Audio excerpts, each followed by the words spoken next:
ஒரு சர்க்கிள் போடுமா, ரஃபா இந்த மாதிரி போடுறோம் இல்லையா? நான் எதுவும் கோஆர்டினேட்ஸ் ஸ்பெசிஃபை பண்ணல, சும்மா ஜென்ரலாக போட்டிருக்கேன். இந்த சர்க்கிள் வந்து நான் எக்ஸ்ட்ரூட் பண்ணுறேன். மேபி இன்னொரு சர்க்கிள் கூட போட்டுடலாம்னு நினைக்கிறேன். ஏன்னா ஹாலோ சர்க்கிளாக இருந்தால் தான் இன்னொரு ஜாமெட்ரி கிரியேட் பண்ண முடியும். நம்ம பைப் லைன் கூட வச்சுக்கலாம் இல்லையா? அல்லது இன்னொரு சர்க்கிள் கூட போட்டுருங்க.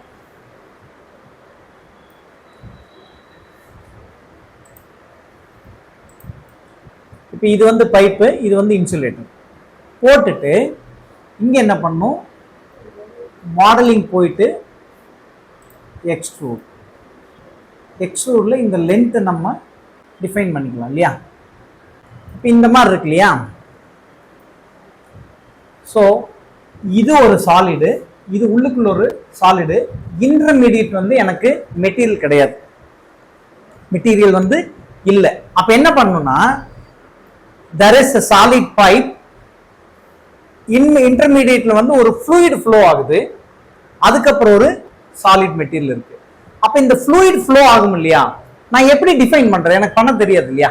அதுக்கு தெரியாது, ஏன்னா இது வந்து ஒரு டம்மியா தான் இருக்கு. அப்ப இந்த இடத்துல வந்து ஒரு ஃப்ளூயிட் அப்படிங்கிற ஒரு மீடியம் நம்ம கிரியேட் பண்ணோம் அப்படின்னா, நம்ம அனலைசிஸ் சால்வ் பண்ணும் போது இது ஃப்ளூயிட் மீடியம் நம்ம டிஃபைன் பண்ண முடியும். அப்ப அதுக்கு என்ன பண்ணோம் அப்படின்னா, அதுலயும் இந்த ஆப்ஷன் இருக்கு. எதுன்னா ஃபில் ஆப்ஷன்.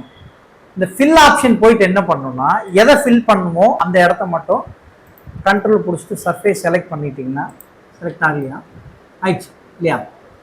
செலக்ட் பண்ணிட்டு then you can right click by cavity cap. Okay, by cavity இருக்கட்டும். இதில் வந்து ஃபேஸஸ் நம்ம செலக்ட் பண்ணுறோம். இந்த ஃபேஸ் செலக்ட் பண்ணிட்டு அப்ளை கொடுக்கணும். அப்ளை கொடுத்துட்டு அண்ட் ரைட் கிளிக் ஜெனரேட். இப்போ உள்ளுக்குள்ள ஒரு ஃப்ளூயிட் கிரியேட் ஆயிடுச்சு. இந்த இடத்துல பாருங்க ஃப்ளூயிட் இருக்கா.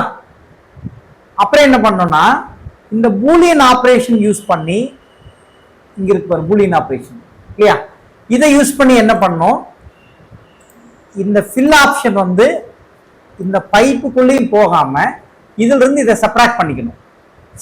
செப்பரேட் பண்ணிட்டோம்னா இந்த பைப் தனியா இருக்கும், இந்த ஃப்ளூயிட் தனியா இருக்கும், அகைன் அவுட்டர்ல இருக்கக்கூடிய ஸ்ட்ரக்சர் தனியா இருக்கும். அப்ப நம்ம அனலைசிஸ் பண்ற போது என்ன பண்ணுவோம்னா, சப்போஸ் சே ஃபார் எக்ஸாம்பிள் இது ஒரு பைப் லைன் அப்படின்னா, ஃப்ளூயிட் ஃப்ளோ அனலைசிஸ் பண்ற போது இது வந்து மெட்டீரியல், இதுவும் மெட்டீரியல். ஆனா இந்த இன்டர்மீடியட்ல இருக்கு இல்லையா, இதுக்கு நம்ம என்ன பண்ணிப்போம், இன்லெட் வெலாசிட்டி அப்படின்னு பவுண்டரி கண்டிஷன் கொடுத்து, இந்த பக்கம் அவுட்லெட் ப்ரெஷர் எப்படி வருது அல்லது ப்ரெஷர் பவுண்டரி கண்டிஷன் நம்ம இதுல